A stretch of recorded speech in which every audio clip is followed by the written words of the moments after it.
Hoje é dia da criança, todo mundo virou criança. Já ganhou o seu presente hoje? Não? Mas Vilma, já ganhou o seu presente, mas Vilma? Tem que ganhar, irmão. Dia das crianças. Pois é, nem eu ganhei o meu. Mas se Deus fosse abençoar nossas crianças, a Bíblia diz que não se fizer como uma desses pequeninos, o que diz o resto? Quem sabe? Jesus Cristo disse que quem não se fizer como esses pequeninos, não entrará no reino dos céus. Então, eu sou uma criança, uma eterna criança, em Cristo Jesus. Né? Deus possa abençoar os irmãos. Eu gostaria de meditar com os irmãos hoje um tema interessante. Esse tema aqui, ele sempre me incomodou. Há muito tempo, eu sempre estudei sobre ele. E ele fala muito ao meu coração, e eu acho que vai falar também ao coração dos irmãos. Se encontra na primeira carta de Paulo aos Tessalonicenses. Você já leu esse texto alguma vez? Com certeza. E já deve ter lido com bastante atenção e pensado na seguinte ideia. Igreja segundo o coração de Deus. Igreja segundo o coração de Deus. Você conhece na Bíblia um homem que é também segundo o coração de Deus. Você lembra dele? Hã? Como era o nome dele mesmo? Davi. O homem segundo o coração de Deus. É a expressão utilizada. E nesse texto você vai ver também a mesma ideia, igreja segundo o coração de Deus. E eu convido você comigo a ler 1 Tessalonicenses, capítulo 1, versículo de número 1 a 10. Diz assim: Paulo, Silvano e Timóteo, à igreja dos Tessalonicenses, em Deus Pai e nosso Senhor Jesus Cristo. Graça e paz a vocês. Sempre damos graças a Deus por todos vocês, mencionando-os nas nossas orações. Lembramos constantemente diante do nosso Deus e Pai do trabalho de vocês que resulta da fé, do esforço motivado pelo amor e da perseverança proveniente da esperança no nosso Senhor Jesus Cristo. Sabemos isso, irmãos amados de Deus, que Ele os escolheu, porque o nosso Evangelho não chegou a vocês somente em palavra, mas também em poder, no Espírito Santo e em plena convicção. Vocês sabem como procedemos entre vocês em seu favor. De fato, vocês se tornaram nossos imitadores do Senhor, pois, apesar de muitas aflições, receberam a palavra com alegria que vem do Espírito Santo. Assim, tornaram-se modelo para todos os crentes que estão na Macedônia e na Acaia, porque, partindo de vocês, propagou-se a mensagem do Senhor na Macedônia e na Acaia. Não somente isso, mas a fé que vocês têm em Deus também se tornou conhecida por toda parte. O resultado é que não temos necessidade de dizer mais nada sobre isso, pois eles mesmos relatam de que maneira vocês nos receberam e como se voltaram para Deus, deixando os ídolos a fim de servir ao Deus vivo e verdadeiro. E esperar dos céus o seu Filho, a quem ressuscitou dentre os nos livra da ira que há de vir. Esse texto, quando eu estava lendo, achei interessante que Paulo faz um elogio, não sei se você percebeu, que normalmente nós fazemos dos nossos filhos. Você já viu isso aqui? Conseguiu ver isso no texto? Você conseguiu? Eu não chamei atenção antes, mas dei uma pequena pincelada, né, de crianças. Qual o pai que gosta de ouvir elogios do filho?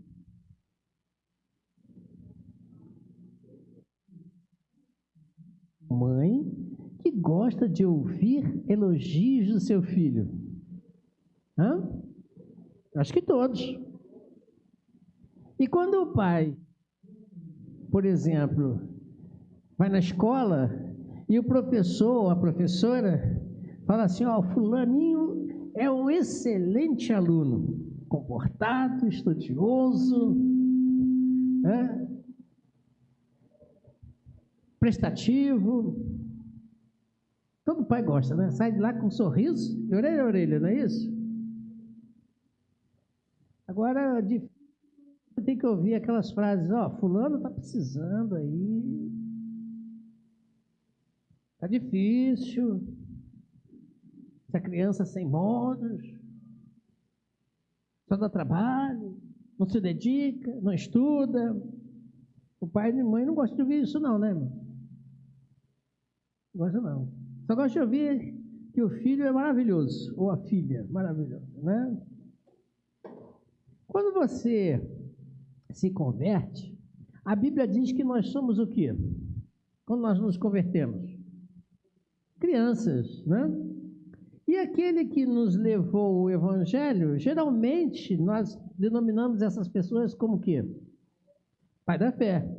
Paulo, não sei se você percebeu no início do texto, ele se apresenta mais alguns filhos na fé. Você viu ali no início do texto? Pelo menos um, quem?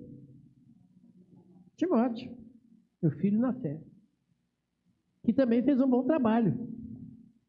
Ele, junto com outros, fizeram um bom trabalho. E aquela igreja soou nos seus ouvidos como uma igreja de valor. Tanto que Paulo não critica eles. Ó, mas vocês isso, vocês aquilo, vocês vacilaram, precisam, igual o papai quando chega em casa, né? Ou a mamãe chega em casa, pega o filho e quando o filho não fez o que deveria, né? Põe de castigo, reclama, chama atenção, tira o celular, tira o tablet, tira a televisão, tira a opção de coisa. Mas pelo amor de Deus, não tire a igreja. Isso não. Já vi pai e mãe dizendo que meu filho não vai para a igreja hoje porque está de castigo. Isso nunca. Isso não. Tira tudo menos isso. Bom, mas quando o filho é obediente, maravilhoso, lindo, né? Só tem elogios, é gostoso, né? Se você tem seu filho pequeno ou grande, já comprou um presentinho para ele? Compre. Ele vai gostar, com certeza. Ah, meu filho tem 40 anos, não tem problema, é filho. Compre. Ouviu, irmão Antônio? Né? Olha a filhona aí do lado. Pois é, nós somos crianças. E Paulo, quando fala daquela igreja, fala como um pai orgulhoso daquela igreja, daqueles irmãos. Porque aqueles irmãos realmente alcançaram o seu objetivo. Ou estavam trabalhando para isso, apesar das dificuldades. E ela alcançou o objetivo de ser modelo. Você viu isso no versículo 7? Modelo. Assim vocês se tornaram modelo. Coisa bonita, né? Quando o pai ouve de alguém que seu filho é modelo, inspiração para outros. Mais ou menos por aí. E a pergunta volta. Será que nós temos sido, volta não, nós fazemos aqui, será que nós temos sido igreja segundo o coração de Deus, cujo Pai, Deus, olha para nós, seus filhos, e pode dizer assim, olha, Igreja Batista da Água Branca, modelo. Não é difícil não, irmãos, nem impossível, porque senão não teríamos exemplos na Bíblia. E nós precisamos refletir como aquela igreja foi para que hoje nós sejamos, para que Deus possa depois dizer, esses filhos aqui só me dão orgulho. Tipo aqueles que de vez em quando Jesus Cristo, Deus fala, você viste meu servo lá? Né? Homem temente, justo, fiel, valoroso. podemos ser também. E aí, então, nesse texto nós encontramos algumas coisas que nós precisamos refletir para que, se não estivermos fazendo, venhamos a fazer. Para que, desta forma, fazendo, vivendo, Deus possa nos orgulhar de nós. E onde é que eu vejo isso? Lá no versículo 3, Paulo diz uma coisa interessante. Seria até bom voltar ao versículo 3. Lembramos constantemente diante de nosso Deus e Pai o quê? O trabalho de vocês. O trabalho de vocês que resulta a fé. A palavra trabalho nessa versão, ou em outras versões, não sei se você tem a Bíblia aí aberta, está obra, ela no grego quer dizer ação. As nossas ações que resultam ou são resultado da nossa fé. Será que elas realmente estão batendo uma com a outra? As nossas ações, aquele resultado da nossa vida, ela bate com a nossa fé? Isso me faz lembrar Tiago.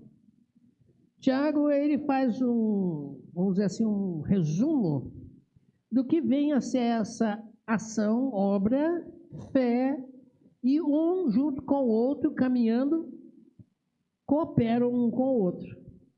Veja lá Tiago 2,17.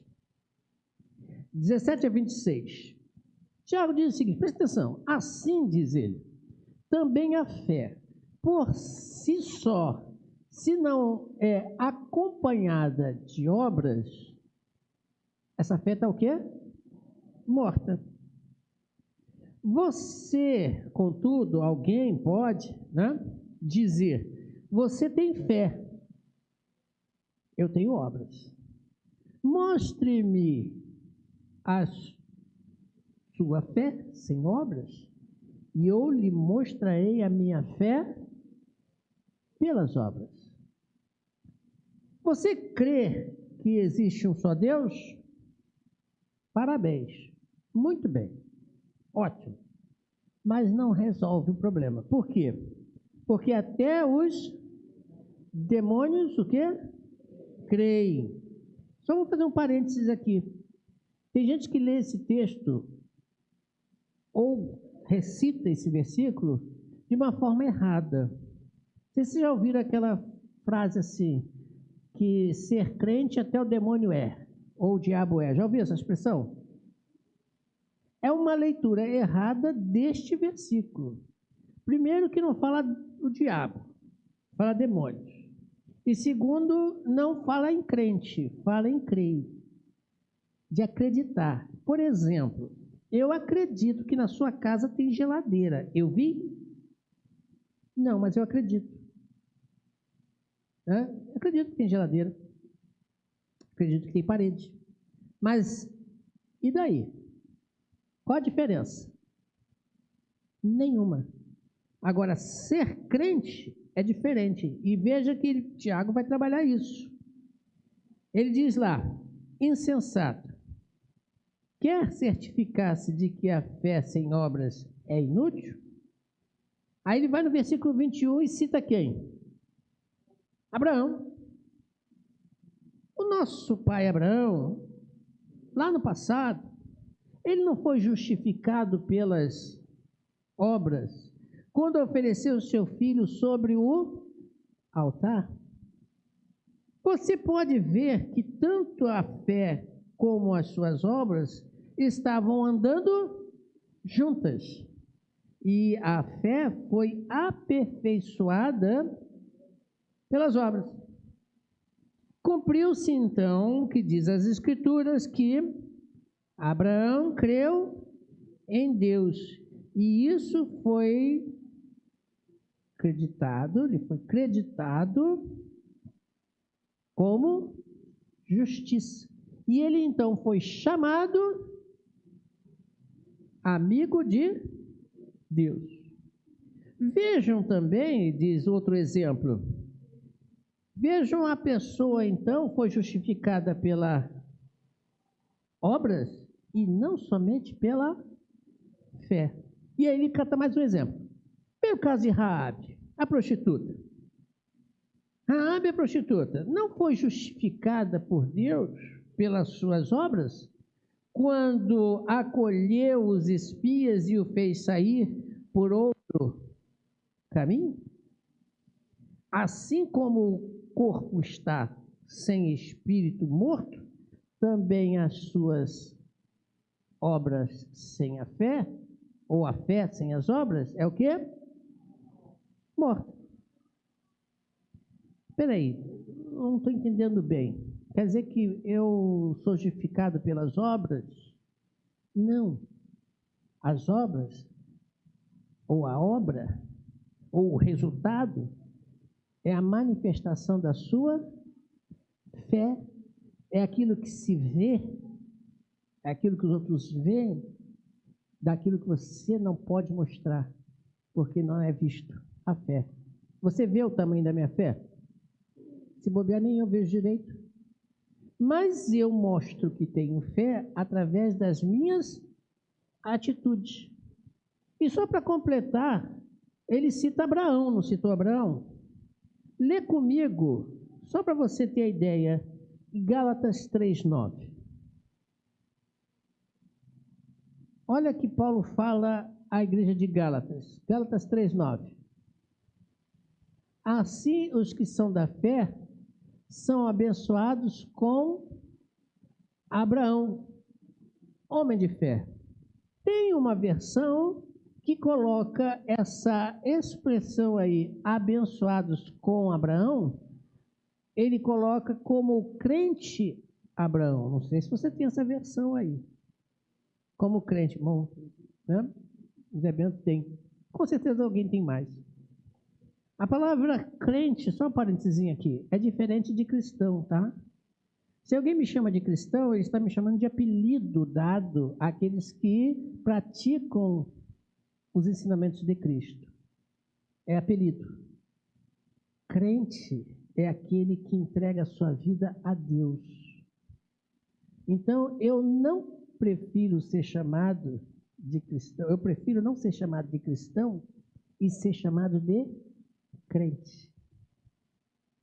Porque o crente é como Abraão, que através das suas obras manifestou a sua fé em Deus, dando o seu filho em sacrifício, quando levou-o para ser sacrificado. Onde é que eu vejo isso? Na própria palavra de Abraão. Ele vira para os seus empregados e diz assim: fique aqui, porque nós vamos e nós voltaremos. E o autor aos Hebreus também diz a mesma coisa. Ele cria que Deus, de alguma maneira, ressuscitaria seu filho e entregaria de novo a ele, porque ele era o filho da promessa. Então, aquele crente que entregou sua vida a Deus não tinha medo nenhum. E cristão é aquele que pratica aquilo, os ensinamentos de Deus. E vou falar bem baixinho aqui para ninguém lá fora ouvir, mas a pessoa da internet vai ouvir. Baixinho também. Muitos lá fora que não professam o evangelho ou outras religiões também são, por eles, se identificados como cristãos. Muitos lá fora que não seguem a Cristo como seu Salvador, mas como um guia espiritual, alguma coisa parecida, também se chamam de cristãos. Então, aquele que entregou sua vida a Deus, ele é um crente em Cristo Jesus. Então, quando Paulo fala que você e eu, se queremos dar orgulho ao nosso Deus, precisamos manifestar aquilo que você e eu cremos, nós vamos manifestar visivelmente. Eu tenho fé, você tem fé. Então, que isso seja visto pelos outros. Não adianta falar assim, Deus cura. Quem tem dúvida disso? Acho que ninguém aqui, né? Mas por que quando a gente fica doente, fica desesperado? Ninguém gosta de ficar doente. Eu não gosto. Sentir dor, eu não suporto. Ué, cadê a tua fé em crer que Deus vai curar? E se Ele não curar, você vai para onde? Vai para o céu, melhor ainda. Você vai para o céu? Não? Tem medo de doença? Hã? Dias difíceis. Quem não passa por dias difíceis? Acho que todo mundo passa por dias difíceis. Mas eu posso deitar e dormir em paz, por quê? Por quê? E o pessoal hoje está meio desligado, Dalton, eu acho que estou preocupado. Posso deitar e dormir em paz, por quê? Porque Deus me faz vigia, não dormir, não cochila, Ele me faz dormir em segurança. Por que ficarmos desesperados? Cadê a tua fé? Cadê a tua fé? Cadê a tua fé? Então, Tiago, ele diz o seguinte, comprovando, ou colaborando, ou corroborando com a fala de Paulo. Você tem fé? Ótimo. Mostre a tua fé através das obras. Não adianta dizer que Deus é amor e você não ama. Não adianta dizer que Deus cuida se você tem medo, anda em desespero. Não adianta você reclamar se você sabe que Deus está no controle de todas as coisas. Então, cadê a tua fé? Deus está no controle. Haja como, e deixe Ele agir da maneira certa. Isso agrada a Deus, porque nós somos seus filhos e o bom filho descansa no Pai. Vou dar um exemplo para passar para o próximo item. O filho, quando está com fome, o que ele faz? Papai e mamãe, ele pede. Mamãe, estou com fome. Ele quer nem saber se você teve dinheiro para comprar a comida, se você foi no mercado, se você preparou a comida, se você vai dar... Ele não quer nem saber disso. Ele sabe que quando ele disser, mamãe, estou com fome, ele vai ter o que para fazer? Vai ter comida. Vai ter comida. Eu sei que muitas vezes tem pessoas que já passaram por situações como essa, né? Não tinha comida suficiente para os dois, deu só para o filho. O filho está nem aí se a mãe comeu, deixou de comer. Ele quer saber que ele está com fome e pronto, final. É mais ou menos isso. A crença dele para com o pai e para a mãe é a mesma que você tem que ter para com Deus. Papai, mamãe, estou nisso. Deus, eu estou nisso. Deixa ele resolver. Creia, confie, deposite. Mas Paulo também continua dizendo, voltando lá ao versículo de número 3, ele continua dizendo que a fé, ela é o resultado, ou precisa ser apresentado através das nossas obras. Paulo ainda continua dizendo mais alguma coisa. Olha só lá, volta lá para a gente, de novo, fazendo um favor. No versículo 3.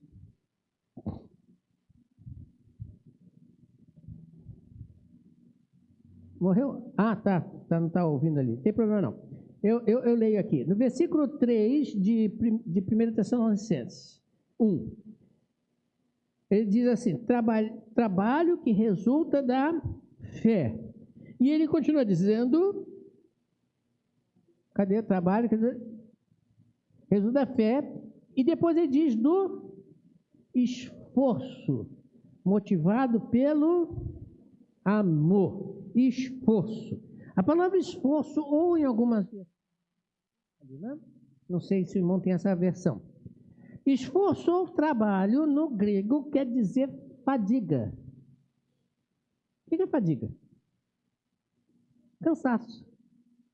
E normalmente você fica fadigado ou cansado porque você fez o quê? Trabalhou muito, você empregou muita força, você fez questão de... Eu valorizo muito o trabalho da dona de casa. Por que eu valorizo muito o trabalho da dona de casa? Porque ela levanta de manhã e vai fazer tudo dentro de casa e chega no final do dia vai deitar, cansada, morta. Por quê? Ela se empenhou em fazer tudo dentro de casa. lavar, passar, fazer comida, limpar, né? Dar banho nas crianças quando tem criança pequena e aturar às vezes uns maridos que, sinceramente, só Deus na causa, né? E chega no final do mês, tem pagamento? Ainda não tem pagamento, trabalho de graça. Tem que valorizar, né, pastor? Não é, irmão? Tem que valorizar. Esse esforço ela faz porque quer fazer ou ela faz porque ela é obrigada a fazer? Pensem na resposta antes de falar besteira. Ela faz porque quer fazer, porque ela ama fazer ou ela faz porque tem que fazer? Mas ela tem em primeiro lugar o querer fazer. Ela quer fazer. Eu sei que tem que fazer em muitas ocasiões. Se você não fizer, não vai ter almoço, por exemplo. Se não fizer almoço, não vai ter almoço. Então tem que fazer. Mas ela não faz com raiva. Ela faz porque gosta também. Eu sei que tem mulheres que não gostam de fazer comida, tudo bem.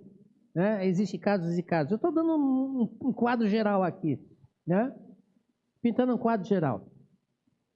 Existe a necessidade? Existe. Então eu vou fazer. Tenho que fazer, sim. Mas com alegria, porque ela não faz aquilo só por obrigação, ela faz por amor, porque ela ama o marido, ama os filhos, ama até ela mesma, porque se ela também não fizer comida, ela não come, né? Senão vai comprar comida fora, né? Aí tem que trabalhar para isso, né? Tem que ter dinheiro para isso. Muito bem. Ela faz porque ela ama os filhos, ela cuida dos filhos. A mamãe aí que sabe que cuidou dos filhos doentes, ficou às vezes horas acordada de noite, né? Neném no colo, chorando, né, mamãe? É assim que funciona? Né, Grazi? Dudu dormindo. E a Grazi lá, coitado. Não, não é Dudu. Dudu pega junto, eu sei. Mas veja, esse esforço é o que a Bíblia quer. E é o que ele está dizendo aqui. Essa fadiga, esse empenho, esse empenhar força para fazer. Aí eu pergunto a você, é fácil ou não? Esse empenho. Cansativo. Mas é exatamente isso que ele quer. Mas para que isso aconteça, ele completa dizendo, motivados ou movido pelo amor. E seria qualquer amor? O que você acha? Seria qualquer amor? Não. Paulo, eu sei que você já leu isso várias e várias vezes, mas eu gosto de trazer à tona sempre, porque ali é uma definição do amor maravilhoso. Não existe uma definição do amor em qualquer outro lugar do mundo melhor do que esse. Paulo, ele diz lá em 1 Coríntios, capítulo 13, de 1 a 13, veja que definição linda de amor. Paulo começa dizendo assim, olha, se eu falar as línguas dos homens, não é a língua do homem. Por que eu estou chamando a atenção disso? Você já vai entender. E dos anjos.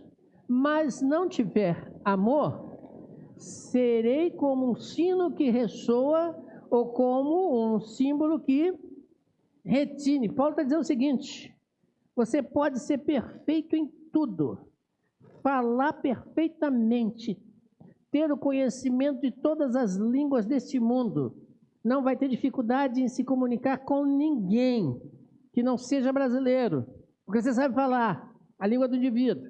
E ainda mais, ser perfeito como os anjos, que falam exatamente o que tem que ser dito. Mensageiros de Deus, eles dizem o que tem que ser dito, nem mais nem menos. Ainda que eu seja perfeito nisso tudo, mas se eu não tiver amor, isso é uma questão de fria. É igual o piano, por exemplo. Eu posso chegar ali, tocar uma nota, e daí? Quem sabe música vai talvez reconhecer a nota. Mas e daí? Para que isso serve? Né? Não é para nada. Agora, se eu colocar naquela nota sentimento junto com outras, eu vou obter uma música agradável de se ouvir. Né? Paulo está dizendo aqui, olha, presta atenção aqui, que eu estou querendo dizer, ele está querendo que você coloque ali uma emoção, não seja frio. E daqui a pouco eu vou falar mais.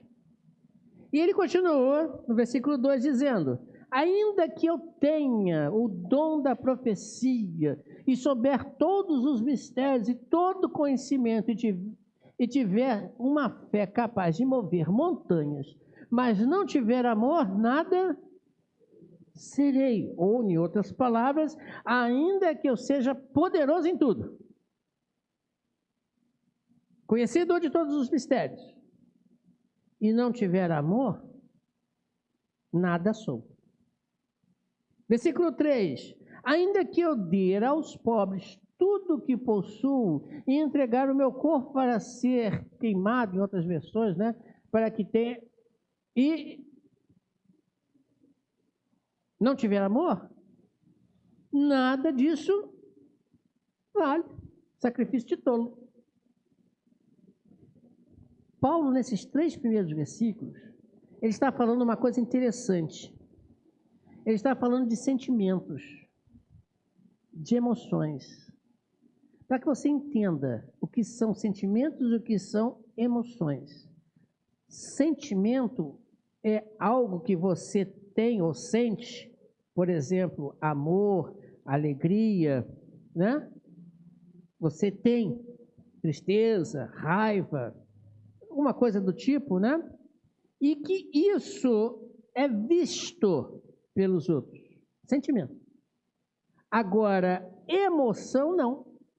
Eu posso ver um fato, me emocionar e ninguém saber. Agora, como é que eu sei que eu tive essa emoção? Através de atos visíveis. Por exemplo, perdi um ente muito querido. Eu tenho ali uma emoção. E essa emoção me faz o quê? Chorar. A minha emoção me levou ao choro. Isso é um sentimento, choro. Está triste, está sentindo tristeza visível. Mas também eu posso ter uma emoção que me traz muita alegria. E essa muita alegria também pode me fazer chorar, não pode? Esse sentimento é externado através do choro. Pergunto eu, qual a diferença, visivelmente falando, se você não sabe o que passa com a pessoa quando ela estiver chorando, o que você pode dizer? Alegre ou triste? Ou dor? E não precisa ser dor física. Qual a diferença? Sentimento para emoção é muita diferença, né? Você pode ver uma pessoa chorando e achar que ela está triste, mas de repente está alegre, ou de repente está sentindo dor. E aí? É visível. Paulo está dizendo o seguinte nesses 3 primeiros versículos: o visível, que todo mundo vê, não significa necessariamente que ele está externando aquilo que ele está sentindo, o que lá no coração dele está passando, e o que está lá no coração dele, o sentimento externa, é o que ele está sentindo? Ódio? Amor? Então, se eu não tiver amor, diz Paulo, os meus sentimentos, aquilo que é visível, é frio, não quer dizer nada. Pode, inclusive, levar ao engano. E ele continua na definição. Agora ele vai trazer para você as emoções. O amor é paciente. É uma emoção, paciência? O que você acha? Marruti não vale falar, tá, Marruti? Emoção, paciência, é uma emoção?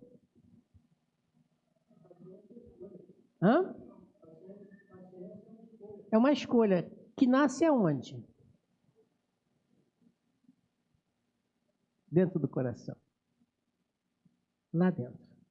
Eu opto por ser paciente. Essa paciência, lá dentro, é gerada por causa do amor. Eu sou paciente com aquela pessoa porque eu a amo. Além de ser paciente, o amor também é o quê? Bondoso. Bondoso é uma emoção? Bondoso é uma emoção? Eu escolho ser bondoso lá dentro do meu coração, porque eu tenho uma emoção chamado amor. E porque eu amo aquela pessoa, eu sou bondosa com aquela pessoa. Não sou legalista, porque tem que ser. Não, eu sou porque lá dentro tem uma emoção chamada amor. Mas Paulo continua dizendo, o amor não invejoso, ou soberbece, inveja. Inveja é uma emoção? Inveja é uma emoção? Não estou perguntando de onde é. Eu estou perguntando se é emoção.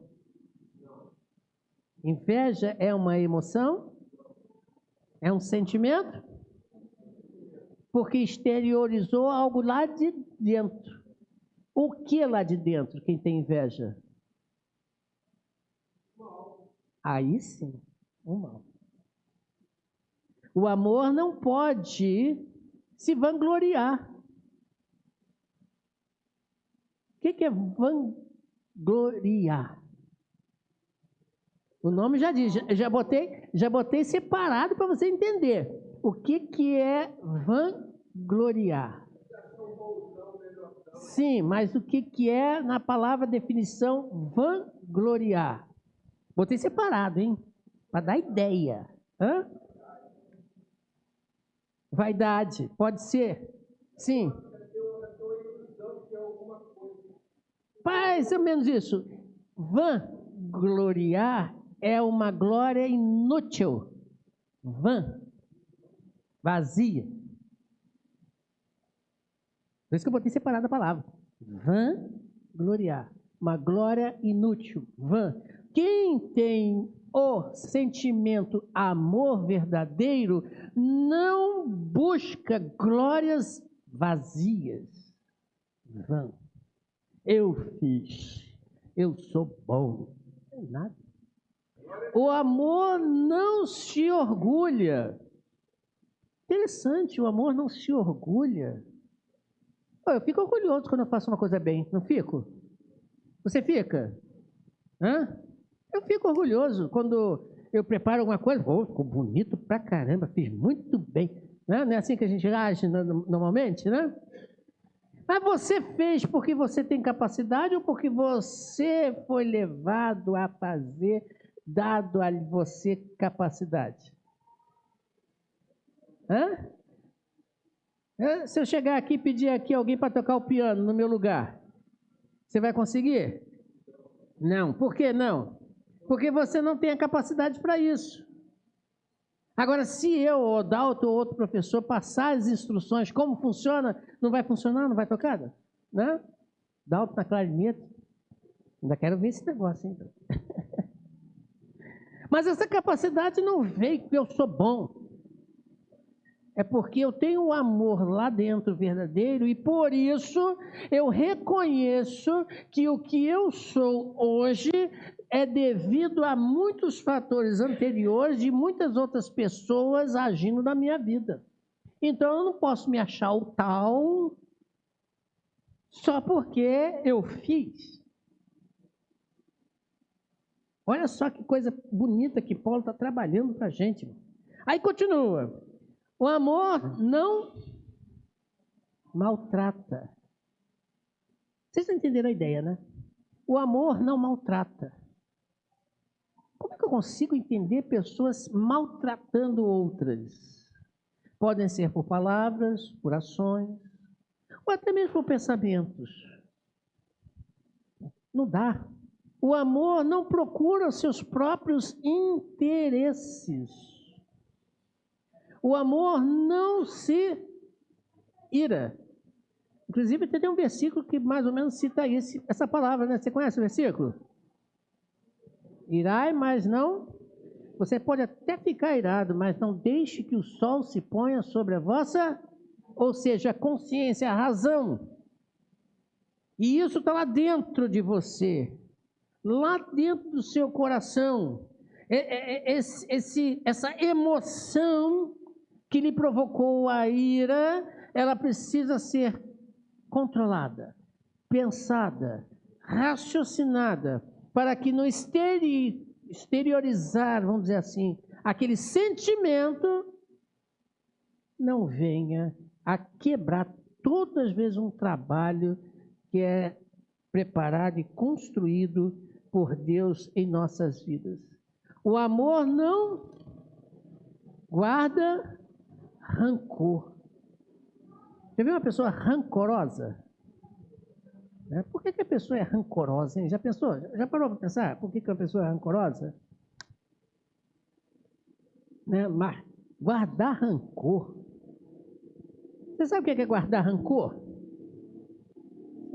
Pensa aí. O que é guardar rancor?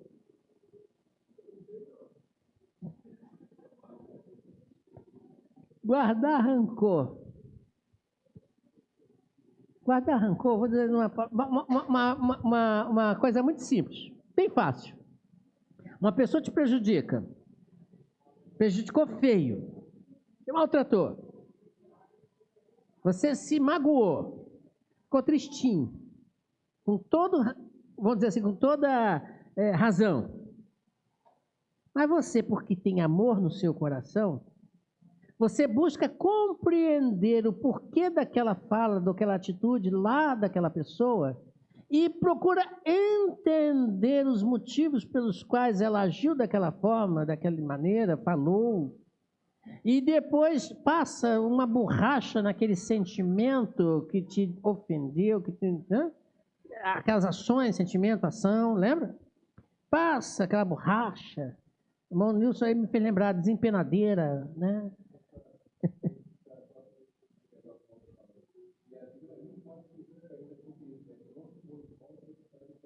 Isso aí, isso aí.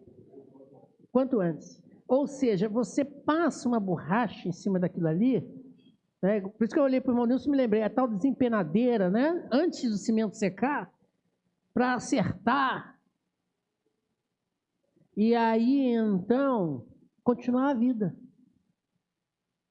Porque quando uma pessoa é rancorosa, é porque ela não consertou aquilo lá atrás. Não acertou aquilo lá atrás. E vive naquele passado, remoendo aquelas coisas todas. Isso é para todo mundo, não é só para um ou dois. Eu até estava conversando com a minha esposa lá em casa, né, filho? Ela falou assim, a gente tem que pensar, buscar coisas boas, raciocinar coisas boas, entender as coisas como foram e buscar motivos e razões para modificar aquilo, né? Uma parede torta, né, irmão Nilson? Nossa, horrível, embolsar uma parede torta. Quem pedreiro sabe como é que é, né?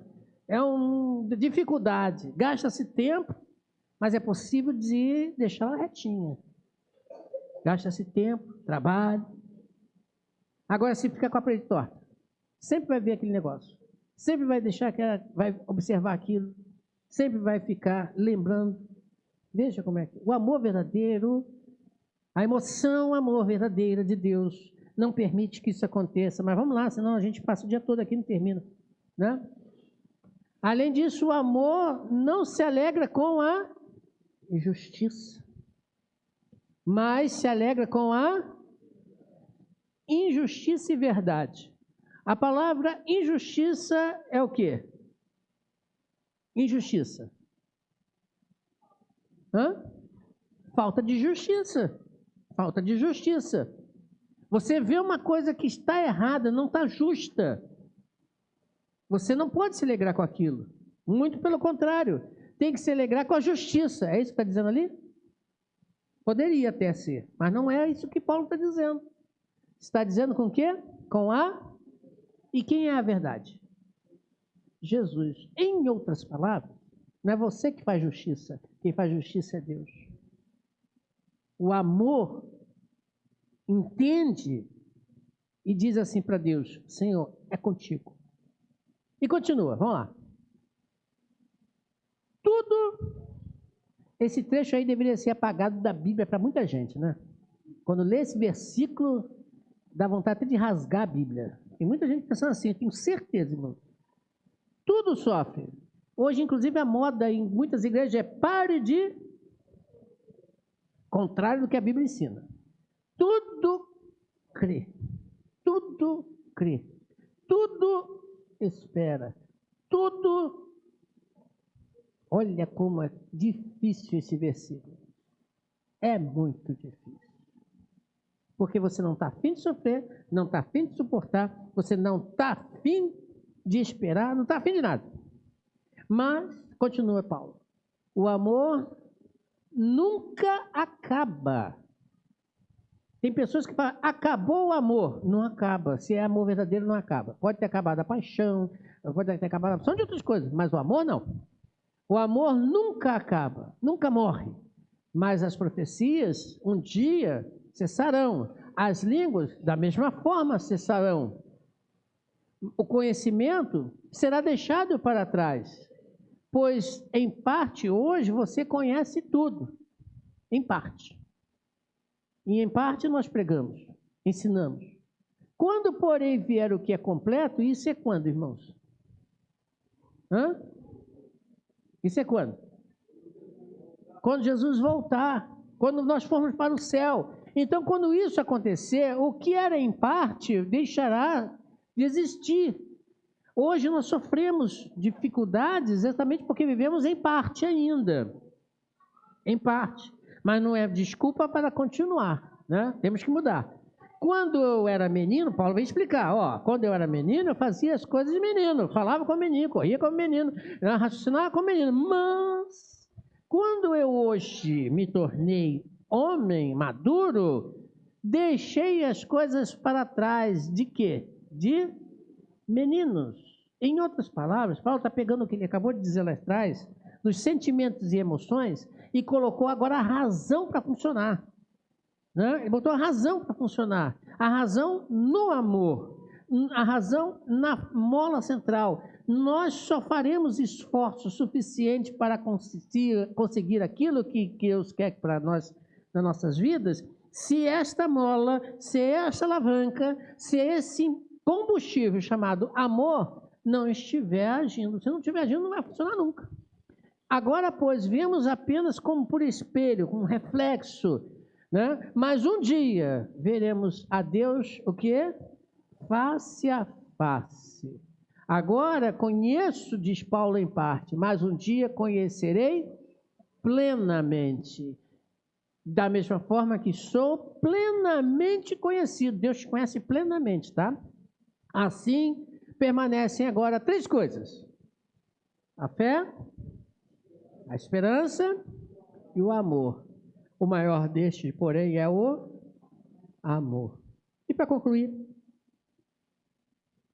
agora hoje avançou para caramba, né? E para concluir, voltando lá ao versículo 13, irmã Marta, obrigado. Diz Paulo o seguinte, lá no versículo 3, de 1 Tessalonicenses 4. Para concluir, Paulo diz o seguinte, olha lá, finalzinho do versículo 3, olha lá. Cadê? Esforço, motivado pelo amor, e da perseverança proveniente da esperança no nosso Senhor Jesus Cristo. João, escrevendo a sua carta, a carta do Apocalipse, livro das Revelações, capítulo 2, escrevendo a carta à igreja de Éfeso, como está no versículo 1, pula o versículo 1, irmã Marta, vou logo direto para o 9 e 10, ele diz o seguinte, conheço a sua aflição, vamos botar no singular definido, tá? Ele diz assim, conheço a sua aflição, a sua pobreza, mas você diz, você é rico. Conheço a blasfêmia dos que se dizem judeu e não são. No entanto, são das sinagogas de Satanás. Aí ele vem, não tenha medo que você está para... Cadê? Fugiu. Não tenha medo que você está prestes a sofrer. Existe um sofrimento aí pela frente. Eis que o diabo ainda vai fazer muita coisa ruim contigo. Vai lançar você na prisão, para que vocês sejam provados. E vocês, diz João, Jesus Cristo, vocês passarão perseguição durante um período de tempo pequeno, 10 dias. Agora vem, seja fiel até a palavra grega aí é, seja fiel mesmo que tenha que morrer. Essa é a palavra grega. E eu te darei de Jesus Cristo o quê? A coroa da vida. Não é vida. Tem gente que lê esse texto também errado. Né? Eu preciso ser fiel em tudo, porque senão eu perco a vida. Não perde. Você vai ganhar uma coroa da vida.